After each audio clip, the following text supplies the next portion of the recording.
Gametime Coach of the Year. Mike Brown was introduced at Madison Square Garden earlier this week. Brown stepping in to lead a Knicks team that was eliminated in the Eastern Conference Finals with a clear hunger for more. Nations here should have fans happy. Our goal, starting with Mr. Dolan, to Leon, to the players, all the way down to the fans, is to build a sustainable winning culture that produces championships. That's why I'm here. I'm fortunate to know what it takes to create that success. A lot of hard work, a high level of commitment, and a focus on today. All right, the Knicks are the co-favorites to win the Eastern Conference at ESPN Bet Sportsbook. Right now, those odds 8-1. It would be the first time the Knicks are favored or co-favored to win the East, entering a season since the 2000-2001 season. Bing bong. Did I do that right? Is that how you do it, guys? Anybody? Russ, is that how I do it? Got it. I've always wanted to do that. All right, David, are the Knicks now your favorites to come out of the East, or is it someone else?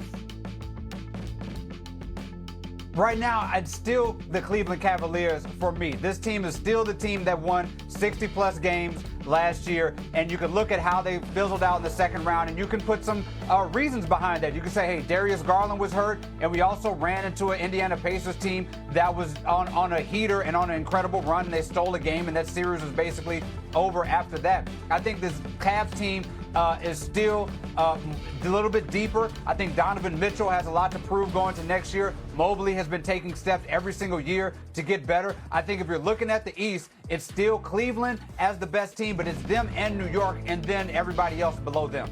All right, Wendy, I hear sustainable winning culture is Mike Brown's top goal for this team. I mean, they won a lot of games last year, and they also got themselves to the Eastern Conference Finals. Does that make them your favorite in the East? No, I think it's the Cavs, but it's close. I mean, the Cavs won 64 games last year. They're bringing back their 6 top players, and they've gone out and traded for Lonzo Ball, who they believe will help them more in a postseason setting than Ty Jerome. Maybe that'll be true, maybe it won't, but they certainly are coming into this season very formidable.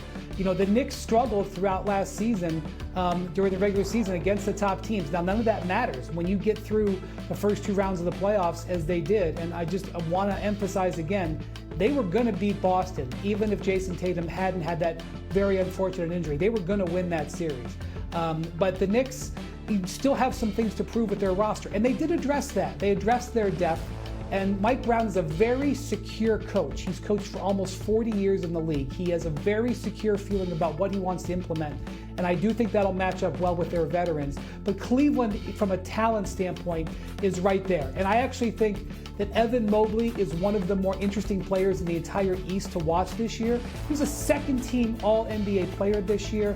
He was a Defensive Player of the Year. And because Darius Garland is going to potentially miss the early stages of the season, coming back from toe surgery, I think they're going to put the ball in his hands more and make him more of a playmaker. So Evan Mobley's development is very important to the Cavs, and that potential upward mobility has them, in my view, a little bit ahead of the Knicks right now. 2 teams that didn't do a whole heck of a lot during free agency, really because they couldn't. I mean, you mentioned the Cavs, some backcourt depth there with Lonzo Ball and with Jordan Clarkson providing some depth for the New York Knicks. I mean, I give the Cavs their respect. They're not going to fall off a cliff in the playoffs the way that they did last year. Injuries probably aren't going to factor in the same way that they did to their stars. But the Knicks are built for this, guys. Take a look at everything that they did this offseason. There's a complete shift from defense into offense. Those Mike Brown teams in Sacramento, yes, by and large, they underachieved. But I'm thinking about the 2-man game between Cat, between Jalen Brunson, and what having a coach like Mike Brown, the ball movement, the offensive efficiency, this is what they needed. And on top of that, a roster that remains mostly intact from last season's Eastern Conference Finals into this season. Before free agency, they opened as the favorites to win the East. Now, 8-1 odds. They are the co-favorites, the shortest odds, with the Cavs and Nuggets right behind the Oklahoma City Thunder. All right, also earlier this week, the Lakers introduced their biggest offseason acquisition, DeAndre Ayton, speaking to the media as a member of the team for the first time. The former #1 overall pick hopes to fill a major need for the purple and gold at the center position. Ayton had high praise on what it will be like to play with Luka. It feels like a video game. Like somebody set it up. I think somebody set this up. But like honestly, it's an opportunity that I won't take for granted. You know, Luka's a once-in-a-generation player, and I'm happy to be his teammate. Hearing how much shape he's been in, he's super ripped, and I'm finally glad to be on this side. He's not wrong. If you have a super ripped Luka and DeAndre Ayton, it will feel like a video game out there. Now, whether that's a video game that gets you past the second round of the playoffs, we'll see. David, do you think the Lakers are going to be the most fun team, like a video game, to watch next year, or do you have a different one in the West?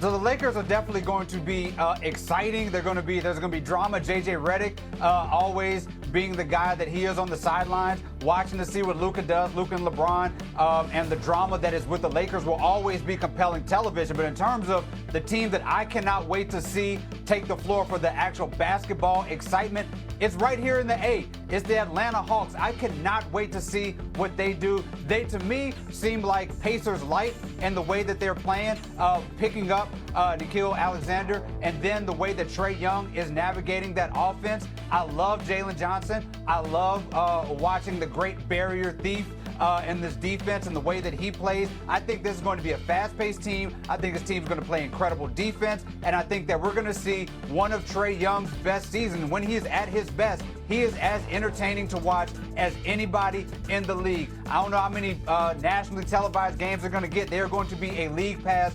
must-watch team this season. All right, so David's sticking in the East. Windy, who do you have? Pretty much the entire West, but let's start with a few teams.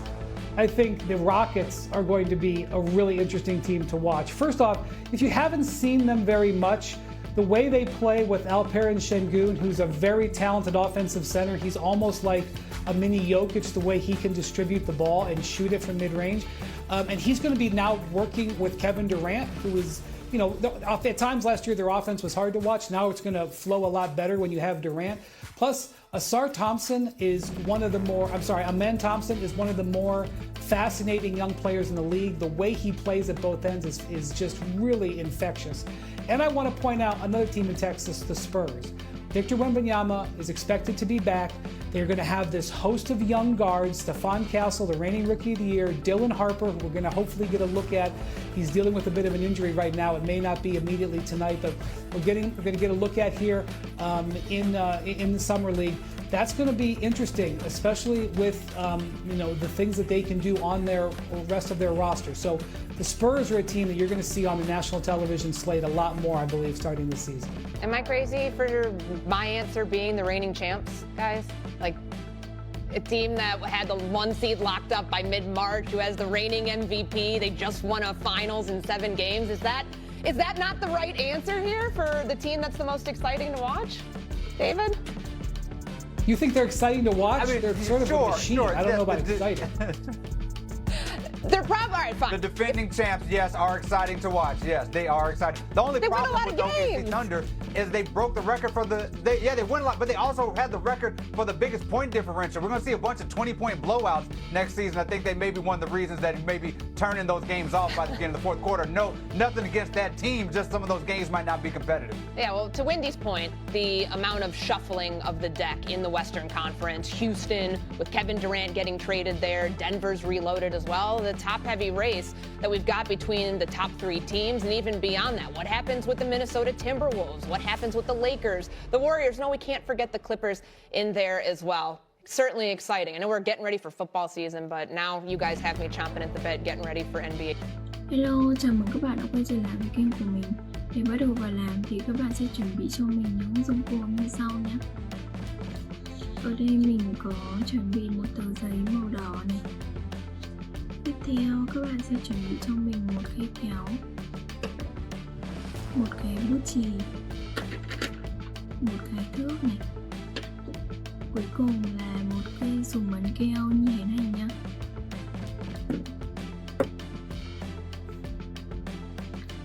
sẽ chuẩn bị cho mình các cái nhiệm vụ như vậy nhé. Bây giờ mình sẽ hướng dẫn các bạn vào làm này. Đầu tiên thì mình sẽ lấy cái bút chì và thước kẻ. Rồi các bạn sẽ đo cho mình kích thước của cái tờ giấy này. Nó sẽ là 14 cm nhé.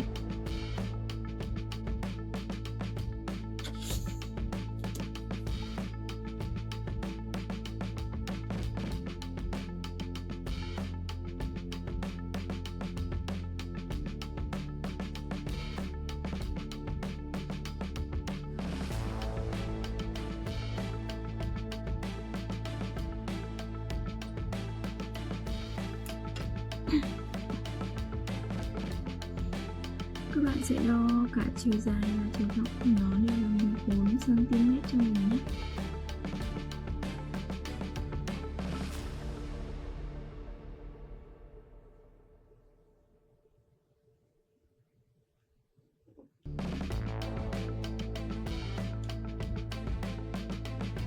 Rồi mình đã đo xong ba góc này của nó rồi. Bây giờ mình sẽ kẻ nó thành một cái ô vuông nhé.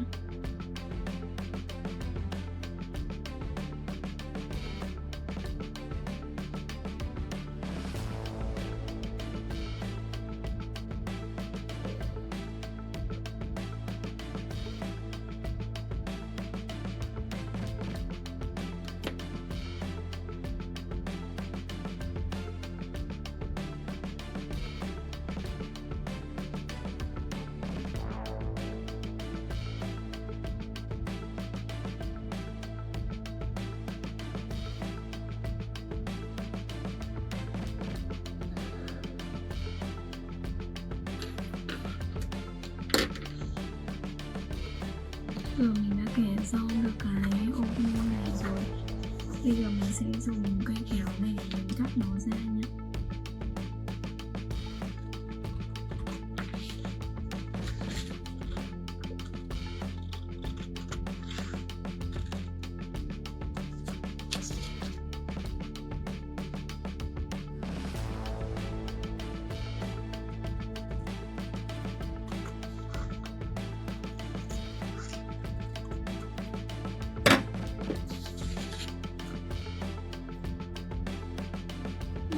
Cắt xong được cái ô vuông này rồi nhé. Bây giờ mình sẽ hướng dẫn các bạn bước nó như sau.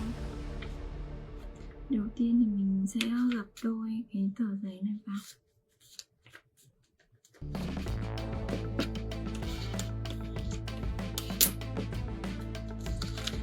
Các bạn sẽ gập hai lần vào như vậy cho mình.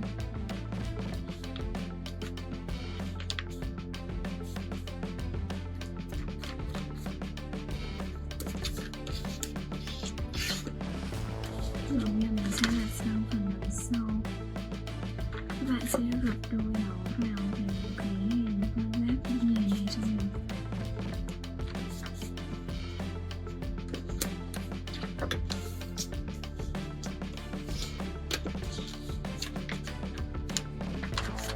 Mình cũng sẽ gấp nó vào